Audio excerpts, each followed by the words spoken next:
की आशा है। स्वस्थ रहे जन जन यही मेरी आशा है। आशा हूँ मैं स्वस्थ कार्यक्रमों की आशा हूँ। स्वच्छ रहे मेरा गांव में स्वच्छता का लाभ सिखाती हूँ। आशा हूँ मैं गांव की आशा हूँ। आशा हूँ मैं गांव की आशा हूँ। जब घर आंगन में खेलेंगे नन्हे गूंजेंगे किलकारियाँ, तब बच्चों की सेहत के राज मैं बताऊंगी।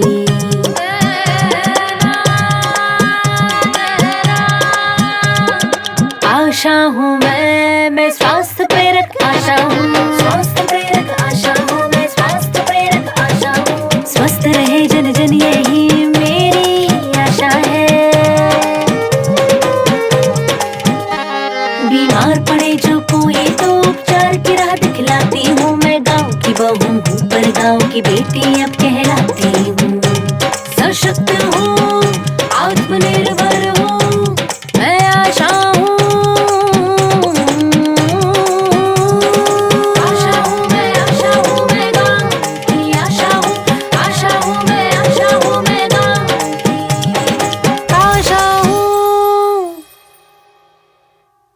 सुनो सुनो सुनो सुनो सुनो सुनो।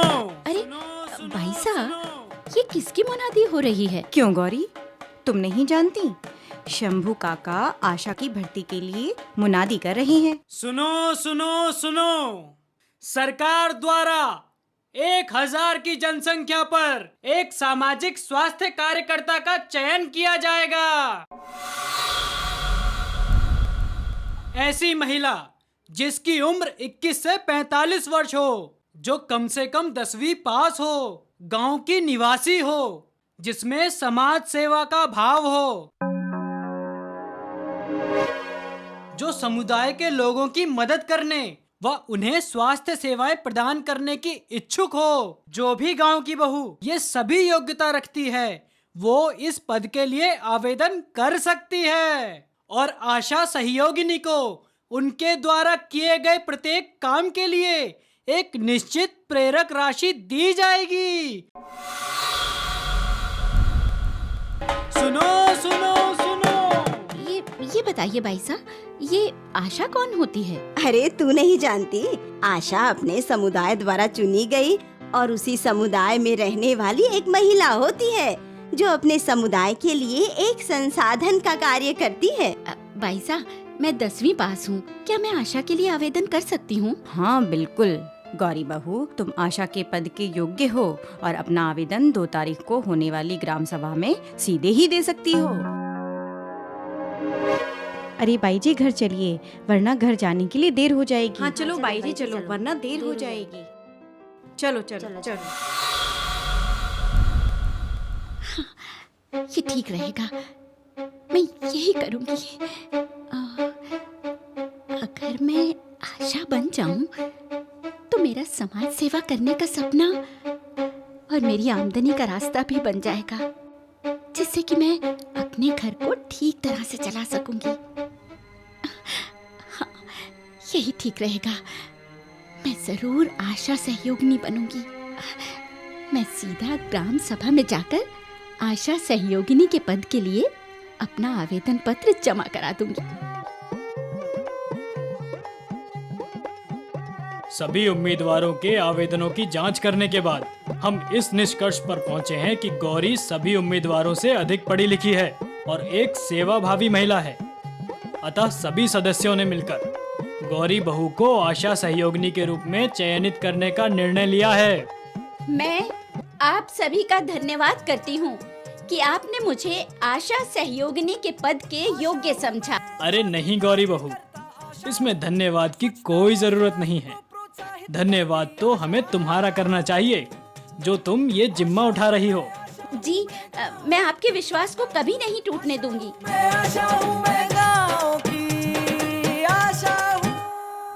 सुप्रभात। सुप्रभात बाई जी। मैं आप सभी का इस सत्र में स्वागत करती हूँ। आज मैं आपको जो जानकारी देने जा रही हूँ वो आपके लिए बहुत ही आवश्यक है। जी मैडम जी। आशा कार्यकर्ता की जिम्मेदारी है सबके स्वास्थ्य की देखभाल और स्वास्थ्य से संबंधित सेवाएं प्रदान करना। बाई जी, क्या आशा केवल स्वास्थ्य संबंधित सेवाएं ही प्रदान करती हैं? हाँ, स्वास्थ्य से संबंधित सेवाएं प्रदान करना आशा के कार्य का अभिन्न हिस्सा होता है। इसके अंतर्गत आशा के मुख्य 5 कार्य होते हैं। पहला कार्य, आशा को आवंटित घरों में दौरा करने जाना होता है। बाई जी, क्या ये दौरा प्रतिदिन करना होता है? नहीं, घरों का दौरा सप्ताह में 4 से 5 दिन यानी 2 से 3 घंटे। बाई जी, आशा का दूसरा कार्य क्या होता है? आशा का दूसरा कार्य मातृ शिशु एवं पोषण दिवस यानी MCHN में भाग लेना है। बाई जी, ये दिन कौन सा होता है?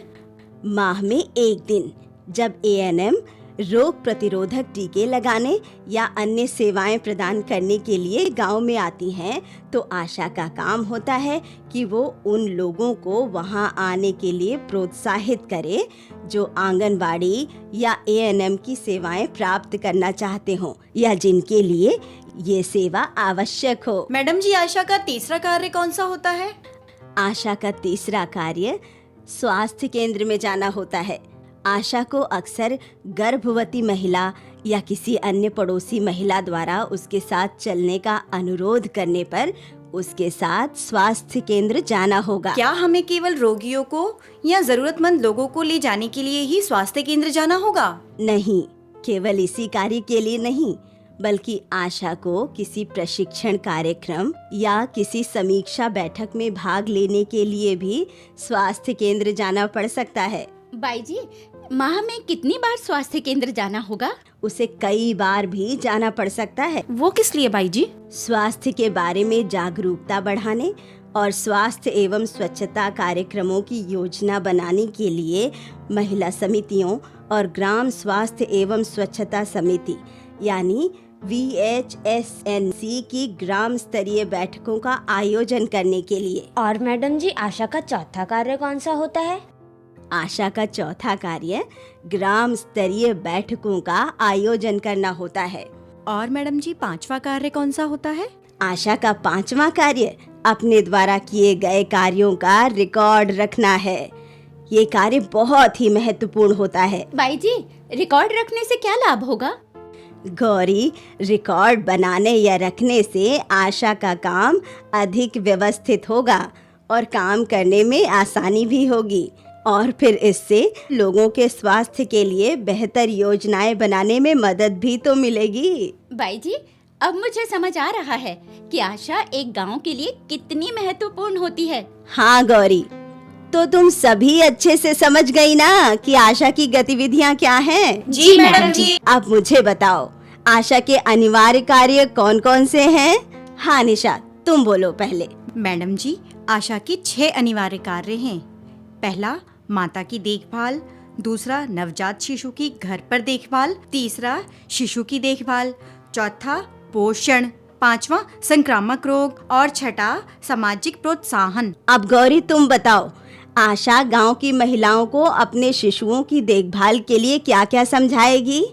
नवजात शिशु का स्वास्थ्य, प्रसव बाद शिशु की देखभाल, नवजात शिशु की जांच, स्तनपान कराना, नवजात शिशु को गर्म रखना, शिशु का वजन नापना आदि के बारे में जानकारी देंगी। साथ ही आशा के कार्य के 8 रास्ते भी हमें बताए गए हैं, जैसे कि गांव का चित्र बनाना, स्वास्थ्य सेवाओं की प्राथमिकता तय करना, संवाद, लोगों की परिस्थिति को समझना, स्वास्थ्य परामर्श देना, ग्राम स्वास्थ्य स्वच्छता एवं पोषण समिति के सदस्यों में समन्वय करना, सामाजिक एकजुटता बनाना। बहुत अच्छा, तो तुम सब अब अच्छे से समझ गई हो। जी बाई जी। ये कुछ किताबें हैं जिसमें वो सभी जानकारियाँ दी गई हैं जिससे आप सभी को कार्य करने के लिए उचित मार्गदर्शन मिलेगा। जी बाई जी। आज का प्रशिक्षण इतना ही था। अभी आप सभी को आगे बहुत कुछ सीखना है। तब तक के लिए आप इन सभी किताबों को पढ़कर आना, ठीक है? जी बाई जी। आशा हूँ मैं, स्वास्थ्य कार्यकर्ता आशा हूँ, स्वच्छता और स्वास्थ्य को प्रोत्साहित करती आशा हूँ।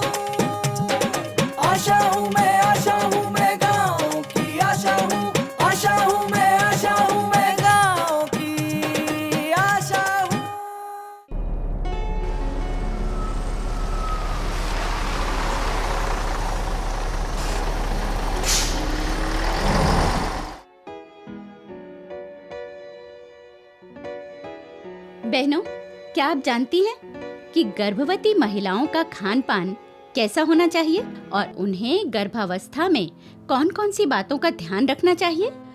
बाई जी जानते तो हैं, पर आप ही बता दीजिए ना कि गर्भावस्था में कौन कौन सी बातों का ध्यान रखना चाहिए, क्योंकि आपको तो इन सब बातों का प्रशिक्षण मिला है ना। चलिए मैं बताती हूँ। आप में से कुछ बाई जी यहाँ गर्भवती हैं। आपके अंदर एक जीव पल रहा है जिसके स्वास्थ्य की जिम्मेदारी आप ही की है। अपने खाने में पौष्टिकता से भरपूर चीजों को शामिल करें। आप अगर पौष्टिक खाना खाएंगी तो आपके और आपके बच्चे दोनों की सेहत अच्छी रहेगी। ये पौष्टिक खाना क्या क्या होता है? गर्भावस्था के दौरान खून बढ़ाने वाले तत्व यानी कि आयरन की बहुत आवश्यकता होती है। आपको अपने भोजन में हरी पत्तेदार सब्जियों का और साबुत दालों का और हाँ, गुड़ का ज्यादा इस्तेमाल करना चाहिए। और अगर आप में से जो भी बाई मांसाहारी है, वो इन चीजों के अलावा अपने भोजन में अंडे और मांस मछली का प्रयोग भी कर सकती हैं। जी बाई जी। गर्भावस्था में रात को खाने के बाद सोते वक्त एक आयरन की गोली जरूर लेनी है। 180 दिन तक इन गोलियों का नियमित सेवन करना चाहिए और हमेशा प्रसन्न चित्त रहकर घर का छोटा मोटा काम करते रहना चाहिए। और हाँ, रक्त में हीमोग्लोबिन की मात्रा सामान्य होने पर प्रतिदिन 1 गोली, कम होने पर 2 गोली तथा गंभीर कमी होने पर डॉक्टर के कहे अनुसार आयरन सुक्रोज इंजेक्शन लगवाना चाहिए। बाई जी, इस अवस्था में हमें और क्या क्या करना चाहिए? दिन में 1 से 2 घंटे आराम करना भी बहुत जरूरी है। ध्यान रहे, गर्भावस्था के दौरान कोई भारी काम नहीं करना चाहिए। जी बाई जी। और हाँ, अगले माह फिर से गांव में टीकाकरण कैंप है। सभी गर्भवती महिलाएं टीटी का टीका जरूर लगवाएं और छोटे बच्चों को उनकी उम्र के हिसाब से टीके लगवाने जरूर आएं। जी बाई जी। चलिए अब आप घर जाइए और अपने स्वास्थ्य का ध्यान रखिए। जी बाई जी। अरे मीरा, तू कब आई? अभी अभी आई हूँ। तुझे इस रूप में देखकर बहुत खुशी हो रही है। अच्छा तू बता, तेरे क्या हाल है? मैं अच्छी हूँ। भाभी को बच्चा होने वाला है ना, इसलिए कुछ दिन के लिए गांव में ही रहने आई हूँ। ये अच्छा किया तूने। अब हम खूब बातें करेंगे और पूरा गांव घूमेंगे और बचपन के दिन याद करेंगे।